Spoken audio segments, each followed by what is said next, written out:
오늘 아침 관리비 고지서를 받고 충격을 받았습니다. 오늘은 제 이야기예요. 제가 마음을 들여다보는 과정을 공유해 보려고 합니다. 오늘 영상은 마음 공부, 무의식을 보는 건 어떻게 하는지 감이 잘 안 오는 분들에게 도움이 될 거라고 생각해요. 관리비 고지서에는 저번 달보다 4만 원이 더 나왔어요. 그걸 보는 순간 저는 한참을 거기서 멈춰 있었어요. 왜 더 나왔지? 뭘 더 썼지? 어디서 나간 거지? 고지서를 2번, 3번 다시 봤습니다. 4만 원이에요. 술 한 번 먹을 값이고 못 낼 돈도 아니었습니다. 근데 저는 거기서 꽤 오래 머물러 있었어요. 그리고 그 순간 뭔가 이상하다는 걸 깨달았습니다. 나 끌어당김 얘기하는 사람 맞나? 돈은 도구라고 말했었는데 맞아요. 근데 지금 이 4만 원 앞에서 마음이 출렁이고 있었던 거예요. 오늘은 제가 마음을 보는 과정에 대해서 이야기해 보려고 해요. 지어낸 이야기가 아니라 진짜 제 이야기요.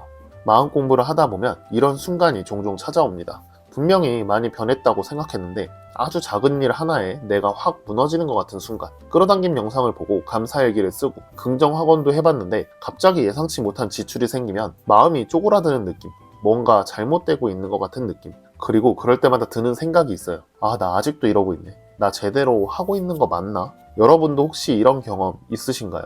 잘 가고 있다고 생각했는데 정말 사소한 것 하나에 내가 생각보다 훨씬 흔들린다는 걸 알게 되는 순간, 오늘 아침에 저에게 일어난 일입니다. 4만원 고지서 앞에서 한참을 서 있다가 저는 그냥 넘기지 않고 제 마음을 들여다봤어요. 평소에 제가 하는 방식대로 글을 적어보면서요. 억지로 좋게도 나쁘게도 해석하지 않고 그냥 올라오는 그대로 적어봤습니다. 그리고 AI랑 대화도 했어요. 답변이 도움될 때도 있지만 사실 그것보다는 누군가에게 털어놓듯 쏟아내다 보면은 그 순간 올라오는 감정들이 보이거든요. 그렇게 보니까 나에게 돈은 통제 안 되는 악마와 같은 존재였어요. 그게 무의식에 그대로 남아 있었던 거죠. 많이 변했다고 생각했는데 아직도 20년 전 거기에 있었던 겁니다. 왜 하필 통제 안 되는 악마라는 문장이 떠올랐을까요? 다시 들여다봤습니다. 어렸을 때 부모님이 헤어지시고 어머니 혼자 저랑 동생을 키우셨어요. 외식이 한 달에 한 번 정도 꼴로 있었는데 그날 하루만을 철없이 손꼽아 기다리고 있었던 어린 시절이 떠올랐습니다. 그리고 나머지 30일은 그냥 꾹 참는 거예요. 돈이 없다는 게 뭔지 몸으로 배웠던 거죠. 외식으로 예시를 들었지만 당시에는 정말 많은 게 통제당했던 것 같아요. 하고 싶은 게 있어도 참아야 했고 돈이 정확히 뭔지도 몰랐지만 원하는 만큼 생기지 않는 거구나. 돈이란 건 내 마음대로 안 되는 거구나. 그게 그냥 몸에 새겨졌던 것 같습니다. 어른이 되고 나서도 그 기억은 사라지지 않았어요. 뇌과학에서 이걸 암묵기억이라고 하는데요. 일화적 기억처럼 의식적으로 떠올리는 기억이 아니라 반복된 경험이 감정, 반응, 패턴으로 굳어져서 우리가 의식하지 못하는 사이에 행동과 판단에 영향을 주는 기억이에요. 어릴 때 돈에 대해 반복적으로 결핍과 두려움을 경험하면 뇌는 그 패턴을 생존을 위한 기본값으로 저장해요. 돈 앞에서 자동으로 불안이 올라오는 게 다른 어떤 이유가 있는 게 아니라 뇌가 그렇게 학습이 된 거예요. 4만 원이 문제가 아니에요. 내 뇌가 4만 원을 보고 20년 전 그 감각을 꺼내온 거니까요.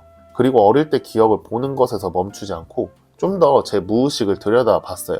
요즘 회사에서 같이 일하는 분들이 주식으로 돈 벌었다는 얘기가 나오면은 뭔가 부러우면서도 다시 막 떨어질 거야. 어차피 떨어져서 잃으면 소용없지. 속으로 이렇게 저주를 하고 있는 거예요. 그리고 요즘 SK 하이닉스나 삼성전자 고액 연봉자 이야기로 이슈가 많이 되잖아요. 잘 버는 사람들이 저렇게 욕심을 내냐, 이런 생각을 하고 있는 저도 발견을 하게 됐습니다. 이게 단순한 생각이 아니에요. 심리학에서는 방어적 평가절하라고 하는데 자신이 가질 수 없다고 느끼는 것을 무의식적으로 낮춰보면서 자기 자존감을 보호하는 반응이에요. 쉽게 말하면 내가 그걸 원하지만 이룰 수 없을 것 같다는 두려움이 있을 때 그걸 안 좋게 봐야 마음이 덜 아프고 편안해지거든요.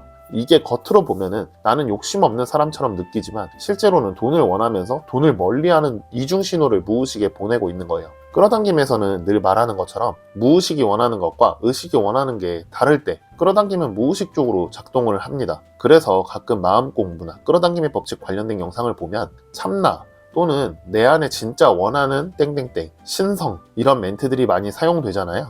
이게 무의식에 저장되어 있는 내가 진짜 원하는 어떤 것이라고 말을 하는 거예요. 제가 공부하고 느꼈을 때는 사실은 무의식에 억눌려 있는 무언가가 있는 거고 그 무언가에 대한 마음을 해소해 줌으로써 진짜 내가 원하는 것과 그 무의식에 억눌린 게 바뀌면서 맞춰지는 거지, 원래 내가 가지고 있는 게 가난하거나 결핍이 있는 삶은 아니잖아요. 그렇기 때문에 무의식에 억눌려 있는 마음을 해소해주고 무의식 변화를 해주는 게 정말 중요합니다. 그리고 제가 오늘 한 경험 중에서 제일 중요한 게 있습니다.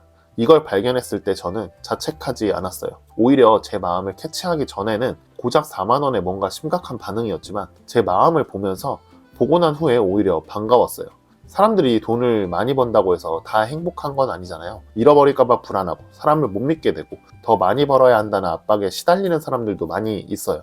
무의식이 안 바뀐 채로 돈만 벌면 그런 불안이 돈이랑 같이 커지는 거예요. 신경과학에서는 신경가소성이라는 개념이 있는데요. 뇌는 죽을 때까지 변할 수 있어요. 어릴 때 굳어진 돈에 대한 공포 반응도 반복적으로 새로운 경험과 해석을 쌓으면 실제로 뇌의 연결망이 달라집니다. 이게 단순한 긍정적인 사고가 아니라 실제로 일어나는 신경 수준의 변화예요. 그래서 지금 이 과정이 굉장히 의미 있는 겁니다. 제가 4만 원 앞에서 흔들렸다는 게 부끄러운 게 아니라 내 무의식이 내 삶을 풍요롭게 하는 데 있어서 어디서 막혀 있는지 보인다는 증거예요. 보여야 바꿀 수 있으니까요.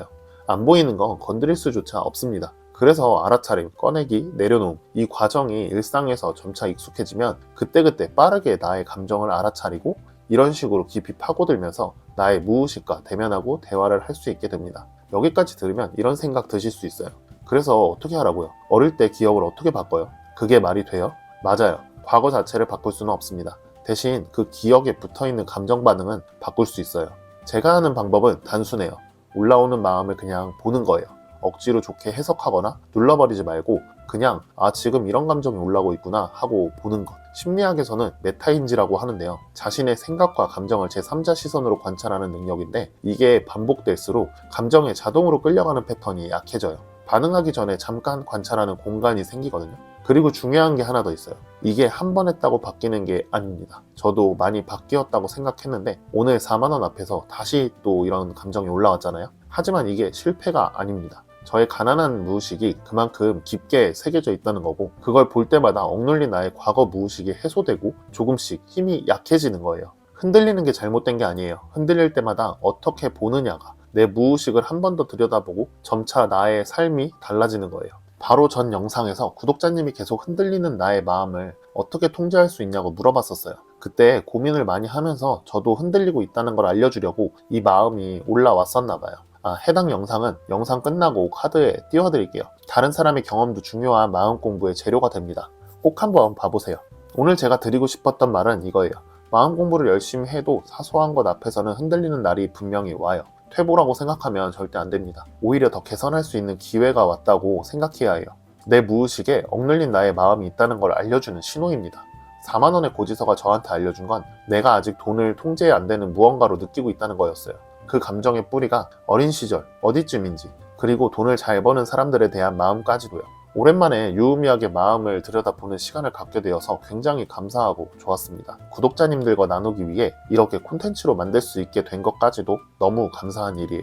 지금 눈을 감고 돈을 떠올려 보세요. 돈을 쓰는 상황, 돈이 들어오는 상황, 생각지 못하게 돈이 들어오고 나가는 상황, 그냥 먼저 떠오르는 대로 떠올려 보세요. 충분히 떠올린 다음 돈을 한 문장으로 정의한다면 어떤 문장이 나올까요? 한번 떠올려 보세요. 처음 완성된 그 문장이 진짜일 가능성이 높거든요. 억지로 좋게 쓰지 않아도 돼요. 처음 올라오는 단어 그대로 써보세요. 저처럼 통제 안 되는 악마 이런 게 나와도 오히려 좋습니다. 지금 내 무의식이 돈에 대해 어떤 관념을 가지고 있는지 알려주는 거거든요. 집중해서 지금 바로 해보시고 댓글에 적어주세요. 다른 사람이 생각하는 돈에 관한 문장을 보는 것도 마음을 보는데 큰 도움이 됩니다. 그리고 늘 말씀드리지만 바로 적어보는 것, 그게 가장 큰 변화의 한 걸음이에요. 저도 이 영상을 만들면서 더 자주 무의식을 들여다보고 변화해야겠구나 하고 반성을 좀 했어요. 앞으로도 구독자 여러분과 함께 무의식을 파헤쳐보고 변화해 보겠습니다. 악마가 천사가 될 때까지요. 오늘도 봐주셔서 감사해요. 이런 내용 계속 보고 싶으시다면 구독과 좋아요 부탁드립니다. 마지막으로 다음 영상에서도 여러분의 삶이 각자의 이상에 닿을 수 있게 좋은 영상으로 찾아뵙겠습니다. 감사합니다.